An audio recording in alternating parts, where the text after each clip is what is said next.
Yeah, dude. So I kind of figured like, hey, this stuff is, all over the place. So, get it straight from the horse's mouth, kind of Yeah, it's thing. pretty fun. It's crazy right now, man. Like it is So, crazy right now. Like yeah, let's just set it up. Let's set it up. okay.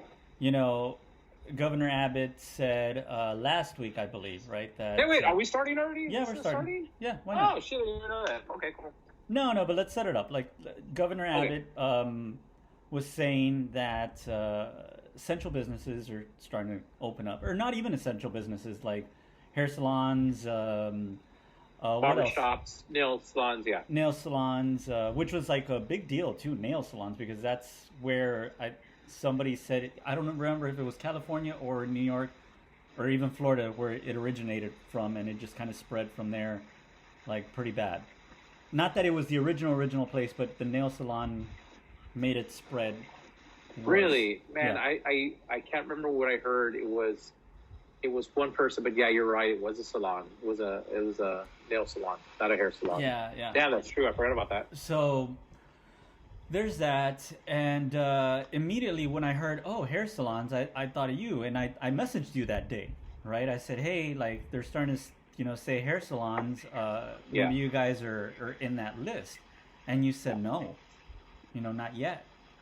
So what's going on? What's been the series of events from then? And you posted a whole bunch too about it. Yeah, man, I'm tired of posting about it. I'm seriously, I don't think nothing's gonna happen, man. Like I am seriously so cynical about our local and state government that it doesn't matter anymore. Long story short, the governor of Texas decided to put out his executive order saying that there's a phases, right? So there was phase one on the eighth, phase one on the first, phase two of the eighth, and it was non-essential businesses can now open up. So it was hair salons, which barbershops, nail salons, all that kind of stuff. Awesome, man. That's cool. Yeah, and But then for like some certain reason, retail stores at like 25% capacity, yeah, man. restaurants at 25%, and all that stuff. And here's the thing about all this is I made a lot of they weren't angry. Like, it wasn't an angry Facebook post, but it was pretty a heavy worded post, which was like, if we would just shut down everything for 2 weeks. I mean, they'll like say that the Texas government said, you know what, you guys have 1 week to get 2 weeks worth of supplies because you're not fucking leaving your house at all. Get groceries, toilet paper, whatever you need for 2 weeks. If they would have shut down everything for 2 weeks and used that as the basis for our testing to see what if we're actually flattening the curve. I mean, no HEB, no McDonald's, no fucking Whataburger, none of that shit. If they just would have done that for 2 weeks, we would have been in a lot better place now where we could figure out what's spreading, how it's spreading. But of course, there's no government agency that's doing that. Everyone's just pretty much, it's like a cat hitting a little ball in the air because they don't really know what's going on, but it's fun. It, And that's how I feel about it. So after that happened, after that they just started saying we're going to start opening businesses up. I was like, okay, fine. If you all don't care about your grandmas and your grandpas and your kids and everybody else not getting sick, then it's a free for all. Cool, man. Got it. There's nothing I can do about it. So I kind of got disillusioned with the whole thing. I was just kind of like, all right, whatever. But when the second phase of the executive order went into effect, the governor lumped us into strip clubs and bars, which is really weird. Just shows how archaic and how old-fashioned our governor is. If he, that's where just did that. That's where their head's at. Yeah. Because I was trying to figure out like where is their head at this place. Maybe they said, all right, well maybe this isn't an essential thing. People don't need ink, But then which is fine. Which is fine. But it's an art. Yeah, yeah. But you also got to see the other side of it. I mean, these guys got to feed their families. There's which unfortunately that's the mindset for a lot of these older people is tattooing is for whores and sailors and bikers and druggies, and they don't see it as a reputable business. I mean, we run a reputable business. We've been in business for 6 years. We've done our tax returns every year for the 6 years that we've been in business. We pay our property tax. We pay pay rent. Our employees, which are 5 employees deep, they all pay their taxes, their 1099s. Like, we do everything legitimately by the book when it comes to business stuff. On top of that, we do everything else. Like, the state of Texas regulates us harder than they regulate dentists. You know, Really? like, dentists get to autoclave their materials in a, what's the word for it? Like a blue washcloth, and then they get to pull it out and use it on people. You know, when it comes to us, anything that's sterilized in a sterilizer has to be spore tested every single month and sent to a place that the spore tests are read, and that comes out of our pocket if you have a sterilizer. Also, all of our stuff has to be prepackaged, single-use only needles, and it's ridiculous the amount of crap that goes into tattooing that has to be safe and sterile, when, you know, most doctors' offices don't have to do the same thing. So the state of Texas, the Department of Health for the state of Texas regulates barbershops, salons, and tattoo studios, along with restaurants and all the rest of the stuff that we have here. So we're all under the same exact department. Like the code. In The code is the same. Yeah, man. Well, the people we report to, the health department in the state of Texas, it's all the same department.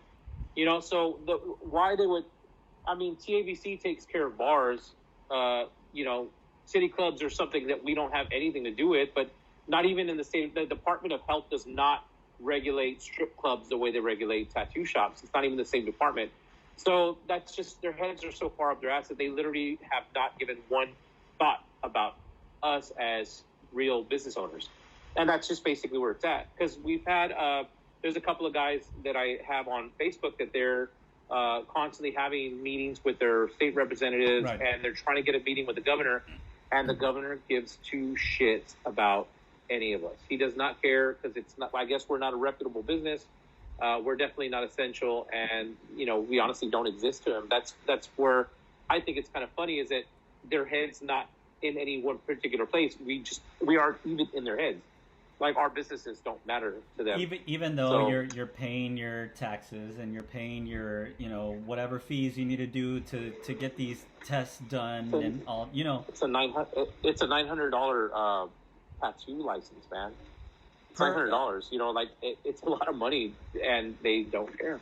It's $900 a year, you're saying? Every 2 years is $900. Every 2 years is $900. And how many tattoo places are registered in the state of Texas? There are thousands. Thousands, right? Man. So they're making their money off they're this. They don't give a banking shit, man. every 2 years off of this. Yep. You know, this business model, and there's no love for it. All right. So then their argument is, well, why don't you apply for the financial aid that we're doing?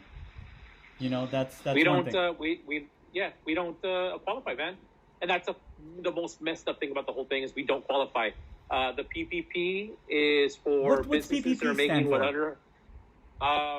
I don't even remember the Paycheck Protection Program or something. Okay, all right. Paycheck Protection Program, something like that. Okay.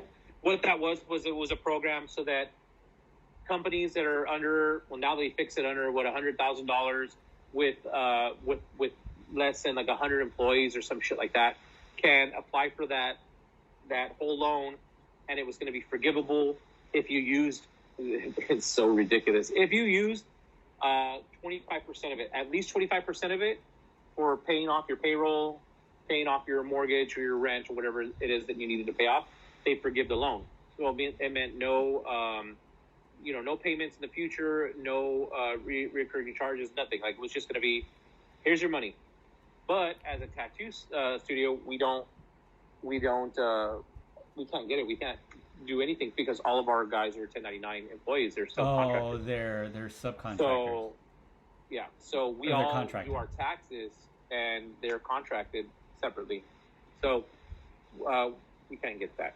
So that was like strike number one. And then we went to the Small Business Association to try to see if we can get a small business loan, because they were giving forgivable loans also for small businesses, that if you used up to 25% of it on your business, they would give you a certain amount of terms. Like you could you didn't have to pay it back, and if you did have to pay it back, it was like over 5 years, and it was like a certain percentage of interest. And I was like, why am I going to owe somebody else a $20,000 loan? Like, that's ridiculous. Like, right now, the only people I owe is my landlady, because everything else I paid off. I've used every penny of my savings to pay everything off to keep the shop open. And, you know, I'd rather owe my landlady $800 than I would $10,000 to a small business loan place. It's ridiculous. Like, it doesn't make any sense. So, but even then, I applied for it. I still didn't get it. You know, we are. And how was I sent there my tax returns and everything, and it didn't work. You said, was there interest on that or no interest on that? If Yeah, you would have qualified for it. If we would have qualified for it, we'd have to prove that we paid off a certain amount of stuff, and then with receipts, and then they would. No, but what was the? My question was, what was the interest rate on it? Do you know the interest rate? I didn't even ask. But that's ridiculous, though. Like, here's a bailout, but here's a loan for you to kind of keep afloat, but it's also going to be interest. So, fuck you. Pay me. But that's funny because small businesses are the ones that are getting that. But the money they gave to, like, you know, all these big restaurants, they don't have to pay it back. Right. They don't have to do it. They don't have to pay it back. Nothing. So it's funny that being out of business for 2 months, man, has pretty much made everybody in the world realize how shitty America is. Yeah. And for everybody that's like, oh, you know, America's the best. America's fucking crooked, terribly skewed, and really messed up, man, because, you know, I built this business from the ground up with $50 in my bank account. And 6 years later, we're probably one of the nicest shops in South Texas. And we've been around for as long as we've been around, but you know, you walk in and it's a reputable business, and everything we do is right, and you know, we don't cut corners, and all of that means absolutely nothing, because there are guys who are basically pirate tattooers that tattoo out of their house that aren't feeling this for shit. There's guys who are in other shops that they literally do not care about the laws, and they're opening up, and they don't care. Well, and it's kind of funny because I've even seen some posts, and people are still getting tattooed at home or whatever, and you'll see a post, and it's like, wait, that's not supposed to be happening right now, you know? Yeah. But, you know, me as a person of integrity, and and I have a reputation that I built, I don't want to mess that up. So, you know, I talked to somebody who works for an attorney today, and I was like, okay, look, what are the repercussions if I opened up? And they were saying, well, basically, you know, they could cite you. And after they could cite you daily. And every day that they come in to cite you, after a certain amount of citations, you pretty much just get closed down. And my license will get revoked. And I'm like, man, that's ridiculous. But that hair salon people that opened up and did, you know, whatever they did during the quarantine, they're like, oh, Abbott's like, you're cool. Ted Cruz went to go get a haircut, you know, like badass. It's man. No, but the girls from here, you know, like the two girls that got arrested. Oh no. Here. Abbott didn't do that for them. Abbott did it for another white lady up in Dallas that got opened up her salon, didn't give a shit, cut someone's hair, got arrested for it. So Abbott didn't give a shit about us brown people down here. He was trying to fix something that was going on up north with a white lady in a rich suburb that got arrested for opening up her salon. That was so ridiculous that Ted Cruz flew to her salon and got a haircut from her to show that, you know, that's my solidarity for being with these small businesses. They didn't give a shit about the two ladies from here. That was like, oh, it might as well have just happened. I mean, okay, cool, man. So yeah, it's ridiculous, dude. They literally, Kanye West, bro, they don't care about, like, they don't care about us. Yeah. They don't, man. And I don't mean just us, like, being down here on the board, like, 'cause, I mean, it sounds so shitty, but it's just, there's no way you can deny it anymore that we are literally we're not even footnotes to people in the state, you know, government. They don't care about any of us down here. You know, they're trying to buy that orphanage off, the Sacred Heart, for $100. Trump's trying to sue them. Like, dude, they don't care about people. They care about money. They care about stuff. And having a business, you find that out really quick when shit hits the fan like this right now. It sucks, man. Like, it really does suck. But, you know, fuck it. We're going to do it. We're going to keep on. And Thankfully, a lot of people have been supporting us and like buying artwork from all the guys, so no one goes hungry. And we have our T-shirt line not line, but our T-shirt business that we've been printing out shirts. So a lot of people are still supporting us, and that's the thing that I think is the pivot from where we used to think to what we do think is that we are a pillar in our community, and our community takes care of us just as much as we take care of them. But you don't really think about that kind of shit when you're booking shows and you're having a place for someone to come, like when you do downtown shows and stuff like that. People appreciate that more than that,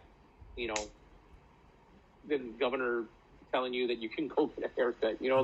It's the people that make a difference, man. And that's kind of where I feel like you can feel it now, where you didn't feel it before. Where before you were kind of like, no one cares. Like, I've been working my ass off or busting my ass off for so long, and no one really gives a shit. And now you realize when times like these are going on that there are people that care for everything that you do. And, the arts is a very popular thing. And without the arts, life would be fucking boring. And booking shows and painting and making music and doing tattoos, it's all the arts, man. It's all people arts, need man. that more than they need anything else. Everybody's feeling it, dude. Everybody's feeling whether I mean they did it for money or not or whatever. It was an out, like a creative out or whatever. Everybody's feeling the crunch right now. And is there light at the end of the tunnel, like soon, that you've heard or anything with this stuff? Like any phase 3? No. Nothing, man. Phase 3 is supposed to happen on the 18th, and the rumor is bars and gyms. Gyms, a petri dish, dude. Can you imagine? There's no way I'm gonna set foot in a gym. No way. So yeah, I mean, I'm hoping that the 18th, when that rolls around, we're gonna be part of that group that gets in there. I'll be honest with you, man. I have a lot of friends. I have a couple of friends in the Valley, and they're pirates, man. They're bikers, and they're Vale guys, dude. They don't care about shit, and they're really good tattooers. They're really good people, and they are just super anti-authority. They don't care, and that's awesome. That's how they are, and they're opening up their doors. They're like, fuck them. What are they gonna do? Are they gonna come to all of us, stop us? And that's how they live, and that's how they are. So they're doing that, and they're trying to get other shops to do that too, and that's badass. But one of the guys is like, "What, are you scared?" I'm like, Yes, I am. I'm sorry. I'm not a pirate, bro. I'm sorry that. I mean, I've been tattooing for this makes 22 years now, man, and I've seen every up and down that comes to tattooing. I've seen artists that were like the biggest artists. Oh man, in their place turn to nothing, close up, go work in the oil fields. I've seen guys come and go. I've seen everything you could possibly think of, and I'm still here, man, because I do shit right. At the end of the day, I do things as right as I can. Yeah, dude. At the end of the day, it's your livelihood, right? And you just can't jeopardize that. Whether it's, all right, I'm gonna just hunker down for 2-3 months or whatever they tell me to hunker down for, and see where I can kind of scrap, like, get scraps here and there for. But the cool thing is that you have the printing deal, right? Like you. Yeah. Dude, how? Yeah, I was talking about this to a coworker of mine. I said, dude, how messed up of a world do we live in where we have our career, but we still have to do a side hustle? Like, wow, when did that flip to where we have to have a side hustle when we have a career? It's always been like that, man. It's literally always been like that. But the thing is, the way I see it is, it's just people don't. It's like I can't even explain it, like a little line, and everyone's hanging on a line, and one by one everyone drops because you don't realize it because you're still hanging on that line, which is your career. And every once in a while something will happen where it's like, man, you're working at X company for 12 years and you're still making $1 more than you did when you first started. You ain't making shit. You put 12 years of your life into this company that literally does not care about you because they'll fire you and put some kid that's half your age in your same half the salary for half your pay. Yeah. And the thing is, people started realizing that, and then they have side hustles. So I know dudes that, like, they paint, they detail cars. Like, that's their side thing. They tattoo, detail cars. This guy from San Antonio. And he does a beautiful job doing all this really cool stuff. I have other guys that I know that they do the tattoo shows. So they not only tattoo, but they do the shows. And they go from city to city booking shows up with a bunch of artists, and that's how they make their money. Other people have, other tattooers have supply companies where they drive from cities in the city from town to town to different shops and sell supplies. So it's like there's always somebody hustling, but it's always the person who, I guess, it got woke, where they kind of were like, okay, my house mortgage isn't going to get paid by me just doing this one thing. Or like, especially for tattooers, where our season's only like 6 months long, man, from February till, a little bit after summer, it starts to die out. Right. And then during the winter season, we're fucking dead. We ain't doing shit. So we start selling prints and we start selling t-shirts, and that's when you see all that come out. So it's ridiculous, man. But this is America, my friend. This is how reality. We do it. Yeah, it's the reality of what's going on. And it's funny too, dude. Like, I hate to say it, but the guys that are doing, the guys and girls that are doing the side hustle are minority for the most part. Oh, of course. Yeah, like for the most part, you see the minorities kind of just like, because they understand that they need to do it, and kudos to them, right? Like for just doing what they need to do. It's awesome because it sounds like you're complaining, but you're not. Like there's literally this huge inequality in America that we don't feel because Laredo's in a bubble, and I've always said that. We're 100% Mexican as fuck here. Everybody's the same. Very few other nationalities sprinkled in, and the ones that are here, you don't really get to see them because they're not such a large part of our group of people that live here. So we live in a bubble, man. So, we just hustle because we have to, and it's just part of our DNA, and that's what we do. But you go up north, man, anywhere past, like from San Antonio and up, man, and it's like, dang, dude, like it's ridiculous, dude. Like you get shit on for everything you do, and it's like these people need to make ends meet, so they do it. They hustle to do it, while Bob is making a whole bunch $100,000 sitting in an office for some fucking petroleum company or something that's making $1 million a day. Yeah. But Juanillo's never going to be in that office, man. And it sounds so shitty, but if you know anybody who works in the oil rigs and stuff like that, they'll tell you that it's just rampant, racist, just the way it is. Like I can't even think of the word for it. No, it's just it is systematic fucking racism, man. And everybody's so okay with it that the raza that goes to go work over there, they deal with it because they're making so much money. They're selling a little piece of their souls to make all that cash, and they're just dealing with it because they're saying that's how it is, man. I mean, my grandfather worked in the oil fields for 30, 40 years, man, until he retired, and he was the foreman of all these places. And 40 years, 30, 35 years, he was only a foreman. Like, he didn't make it to the main office. He didn't make $1 billion, like most of the kids do that are in that family. Yeah. He was a foreman, like that was all he got. So it's like that everywhere, though, not just in that industry. It's like that everywhere. Yeah, it sucks that we have to do that hustle, that side hustle, but there's there's that flip side to it where the side hustle is the creative side of you or whatever, and it's an out also, so that kind of brings happiness to you. Yeah, man. So if you can find that and keep sane doing that, like, hell yeah, let's do it. I'm cool with it, man. You know what, man? The way I see it is, if I'm not doing it, someone else is going to do it. Right. So I might as well do it. But yeah, I mean, all this is just really ridiculous, man. Like, the whole situation is ridiculous. I mean, not being able to work, and then having a fall back on another. I guess another. Well, we have a lot of different businesses, man, and that's where I'm lucky. Is it?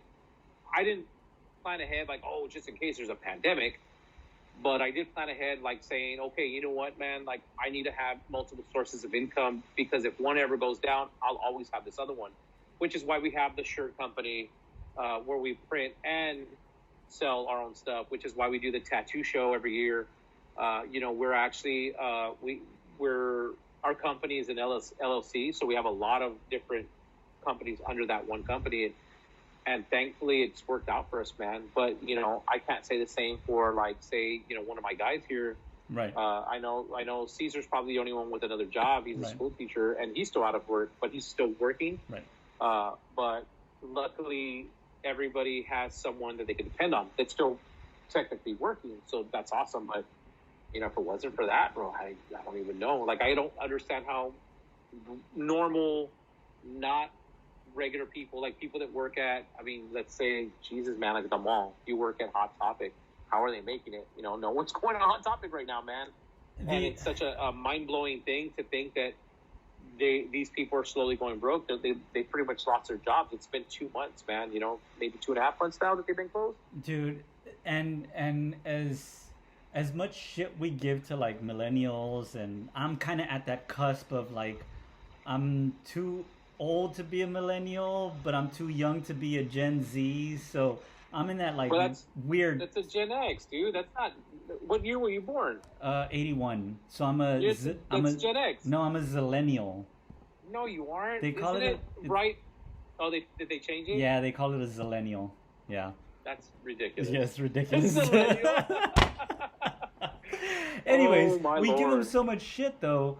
They've gone through the Great Recession, which was 2000. What was it? 2008 to, like. Yeah, it was 2006 to 2000. Because I remember it was the housing crash and all that other stuff happened around that time. The Great Recession, and now they're going through this shit, dude. When are they ever gonna get a break? It just. It sucks, dude. Are you talking about millennials? Yeah, yeah. Millennials have fucking kids now, dude. Like, everyone thinks millennials are like some, like, 18-year-old kids. No, they're not. They're like fucking 25 to 30-year-old kids now. And I think what are they called? They're called the Zoomers. Those are the kids now. Yeah. Zoomers. Yes, I swear to God, right? It's so weird. And those are like the 16 to 20-year-olds. And those kids are like the ones that are like free. Well, you know what? No, we're freaking out. They're used to the constant chaos, so they're okay. Because they're on their phones and they're still communicating with their friends the way they would do anyways. They're not, they don't miss the sunshine because they've never really cared about it to begin with. Not saying that they don't go out, but it's second nature to them to be on their phones and talking to their friends and FaceTiming with people and, virtual parties and shit like that. So they're okay. But it's all of us older people that are just like, holy shit, what do we do? Yeah, like, this is weird. When does a millennial pull a trigger for a house, when all this shit is going on and the student loans and the. Yeah. From what I've read, they don't even care anymore. A lot of millennials have resigned to the fact that they're never going to own their own home. That sucks, man. And it's ridiculous because, they say hard work pays off. Sure, man, you can work your ass off for somebody for 40 hours a week to try to make enough money to pay your rent, but you're not going to ever have 10 grand in the bank so you can put a down payment on a house, man. Right. This is how it is. And it's ridiculous because that's reality. Yeah. And unfortunately, the cards were stacked against them before they were born, man. All these people that are trying to get through right now, all these millennials, all these Gen Zs, all these people are just, it's like they're scrambling for the scraps that all the boomers left behind, and there's not enough.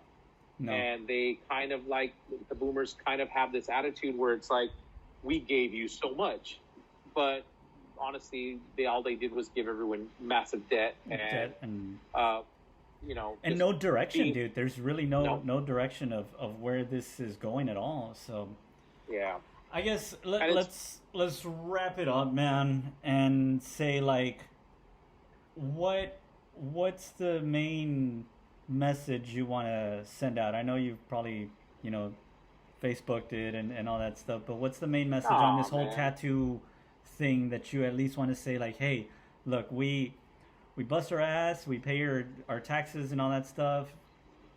Even besides that, the one, I don't really have a message for anybody because honestly, dude, at this point, we've come to the point where it doesn't matter. Like, no one is going to. We have the people that support us. We have the people that want to come in and get tattooed, and they want art from us. And that community is so awesome, and I'm so thankful for all those people that, I get messages nonstop on Facebook, on Instagram, through email, hey man, when are you guys going to open up? And I'm like, man, I don't know what to tell you. But they're there, and they're in the wings, and they're waiting, and it's totally awesome. And we've been able to see the kind of people that our community is comprised of, that they're amazing people, man. We had people asking for commissions on artwork and stuff that we've never had happen before. And it's really awesome. So, I mean, honestly, if people would just understand that getting tattooed is more of a procedure than just walking into a building and sticking and pick and stick it. You know, we do have to use, I'll show you right now, like ridiculous hospital grade stuff to sanitize our place. I mean, this stuff kills. These wipes alone, you have to wear gloves. You can't wear them. You can't just wipe them with your hands. They're like super Clorox wipes where they kill like hepatitis, AIDS. They kill bleach your hand. Everything. Yeah. Pretty much. Well, they give you cancer if you use them for shit! too long. Okay. Yeah. You know, we have all the sprays and we have all the wipes, and we be wearing masks. We only do one-on-one tattoos to begin with. We don't allow large crowds in our place. You know, all of us are within 6 feet of each other literally all the time before this even happened. Anyways, right? Yeah. Anyways, yeah. So most of the things that we do, our needles are single use only. Our tubes are single use only. They all come in prepackaged blister packs, and they're all dated, you know, with lot numbers. So everything's so clean and so sterile that it's ridiculous for you to think that we're some kind of like dirty mop bucket washing people down and using old needles. It's just ridiculous, and it's a really old style of thinking. And that's pretty much it, man. Like the way that we set up and the way that we tattoo people is literally cleaner than most restaurants. Right. You know, like the way that we handle our clients, we're trained in bloodborne pathogens. We're trained on cross-contamination. We're trained on proper use of the PPE. Like, we know how to take our gloves off without getting all that gunk all over us. It's just ridiculous, man, for us to be lumped in this whole other category with tip bars, you know, with bars in general, which is good job for bars. Like, I mean, there's a lobby for bars. There's people that make a lot of money. Budweiser will lobby for bars to be open, but there's absolutely nobody for us to lobby on our behalf, man. So we're pretty much just doing it by ourselves. So yeah, man. I hope this ends soon for you guys so you can get back. And I still need to get the what did I say? Tiger fighting I don't even remember. It was a tiger fighting something on my chest with I don't know what, and my mullet. Yeah, man, I'm down. All I can say is just, you know, wear a mask, wash your hands, man. Yeah, and you know, be cool. Just be cool. That's the biggest thing, man. Is just be cool with everybody. There's so many people that I mean, I've been doing a lot of house projects, and you know, we're building. I can't even think of the damn word for it. I always want to call it a gazebo, but it's not a gazebo. We're building like a palapas thing. Yeah, well, it's like a structure, like, you know, the ones with the little slats. So we're building this whole thing out of wood in our backyard, and so I have to go and buy like bolts and nuts and stuff. And I go to Home Depot, and there was like a lady arguing with somebody about not wanting to wear a mask, and it's like, you have to do it. You have to wear a mask. Like, it's a fucking mandate, man. Yeah. For the state and the city. And the lady's super angry. She's telling the lady off. So she's like, fine. And she pulls one out of her pocket. Like, you had it the whole time. You're just being an asshole. Yeah. And, you know, talking to a couple of other friends that work out in essential businesses, it's the same thing. People are just being jerks. And, man, just be cool.